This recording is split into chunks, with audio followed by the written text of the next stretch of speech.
Do you remember a time when leaving the house meant disappearing? No GPS dot. No text me when you get there. Just the quiet trust that you would return before the streetlights came on.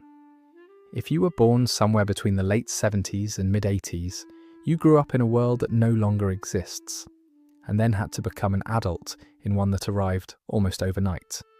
You are not quite Gen X, shaped entirely in analog independence, but you're not truly millennial either, raised inside the architecture of the internet.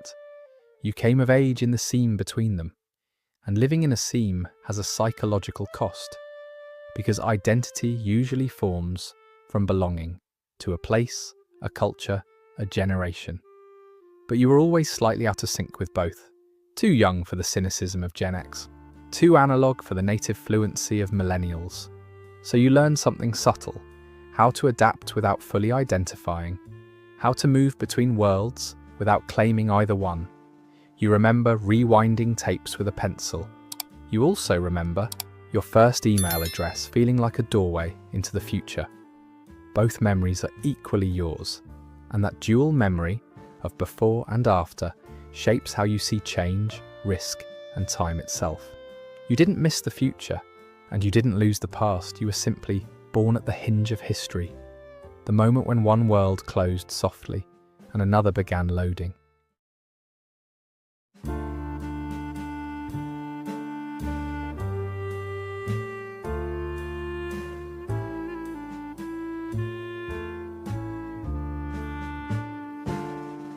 Before algorithms learned your preferences, boredom was a daily landscape you had to cross on your own. There were long afternoons with nothing scheduled, nothing streaming, nothing glowing in your hand, no instant entertainment waiting to dissolve the silence. If you were a child then, boredom wasn't a failure of stimulation.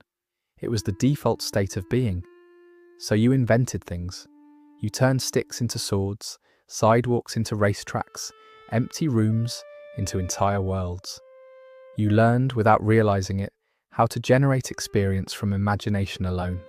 Psychologists today would call this the default mode of the brain, the network that activates when attention turns inward. When the mind wanders, recombines, creates. But for you, it was simply Tuesday. You also learned to wait, for photos to be developed, for a favourite song to come on the radio, for a friend to show up at the agreed time, because once you left the house, you were unreachable. Waiting wasn't frustrating, it was normal. And in that waiting, something important formed, the muscle of delayed gratification, the quiet tolerance for uncertainty, the understanding that not everything arrives on demand. Your social world was physical, immediate, and unscripted. Conflict happened face to face. Tone, posture, and silence carried meaning long before text stripped them away. You learned how to read a room before you ever read a thread. You learned repair after friction, not escape after discomfort.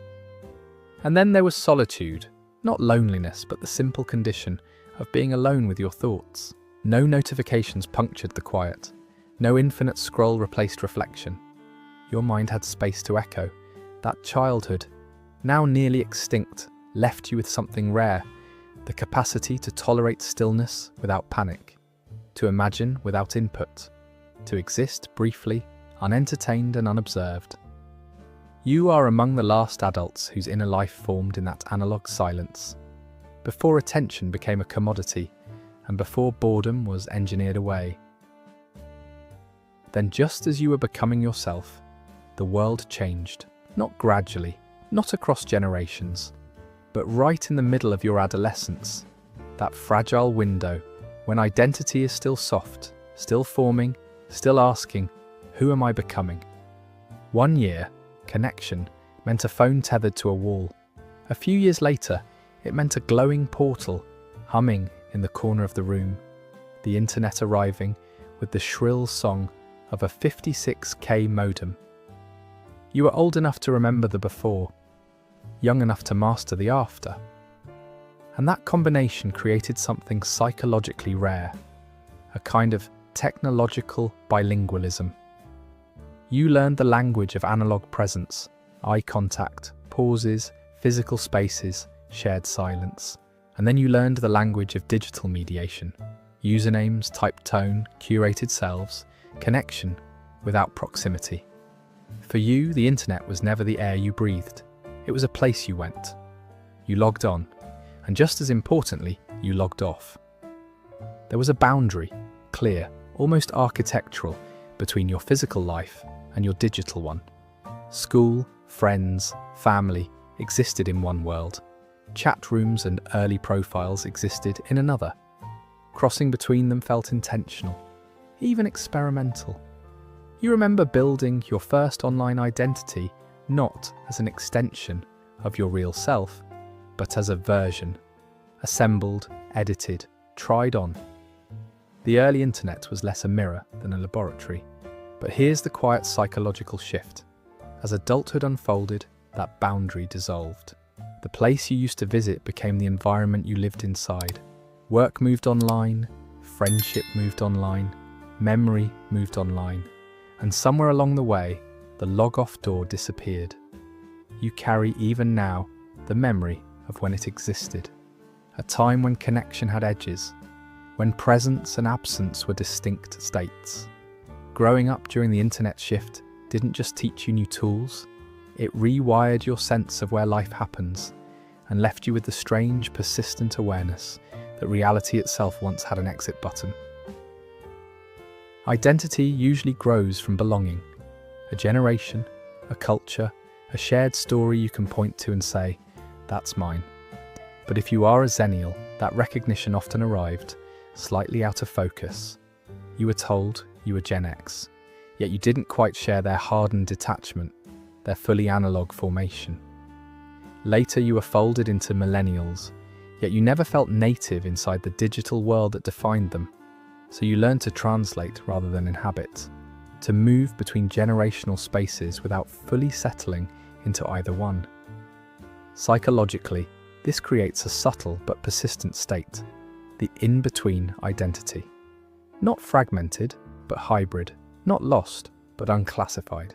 You recognize both sides of the divide. You understand the pre-internet skepticism of older cohorts. You also understand the fluid, networked self of younger ones. But recognition is not the same as belonging, and over time, this produces a quiet self-perception. I adapt everywhere, but I originate nowhere. It's why generational debates often felt strangely external to you. Boomers versus Millennials, Gen X versus Gen Z. You watched, understanding both arguments, yet sensing neither described you. There is a psychological strength in this position. Cognitive flexibility, empathy across difference, comfort with transition. But there is also a cost, a softer anchor of identity. Fewer cultural mirrors, less reinforcement that your experience forms a coherent whole. So you constructed continuity internally. From memories that span incompatible eras, from a life that began analog and matured digital. Your mind learned to hold discontinuity without collapse, to bridge timelines inside a single self. You are not between generations by accident. You are what a transition looks like when it becomes human. Your childhood unfolded in the long, bright afterglow of the 1990s, a decade that felt, in hindsight, almost impossibly stable. The Cold War had ended, the economy expanded, technology promised progress, not disruption. The cultural story was simple: study hard, go to college, step into a future that would be wider and safer than the past. And you believed it, because children are supposed to believe the world they inherit will hold. But just as you reached the threshold of adulthood, the timing shifted.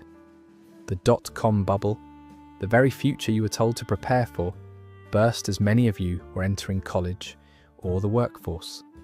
Careers that looked inevitable suddenly dissolved. Stability became provisional. Then came September 11th. For Xennials, 9/11 did not interrupt midlife. It struck at the moment of launch, the age of first jobs, first apartments, first independent plans. The psychological message was immediate and visceral. The world can change overnight, and safety is not guaranteed by progress. This was not only fear, it was rupture, the collapse of an expected trajectory. And just as recovery seemed possible, another timing fracture arrived.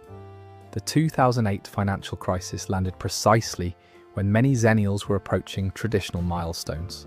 Buying homes, forming families, consolidating careers. Again, the path shifted underfoot.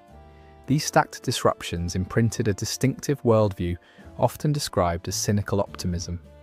You still hold the hope you were raised with, the sense that effort should matter, that the future can improve. But beneath it runs a steady awareness. Structures fail, systems break, timing betrays. So you plan carefully. You scan for exits. You expect change to arrive unannounced. The world did not change before you were ready, and it did not wait until you were secure. It changed exactly on cue, at the precise moment you stepped forward to meet it. When you were a child, communication had edges. Phones were attached to places, messages waited on machines, work stayed at work, home stayed home. Connection happened in intervals, not continuously. Then adulthood arrived, and with it, a quiet but total shift. Email followed you out of the office. Laptops followed you onto couches and airplanes. And eventually, the smartphone dissolved the last remaining boundary between presence and demand.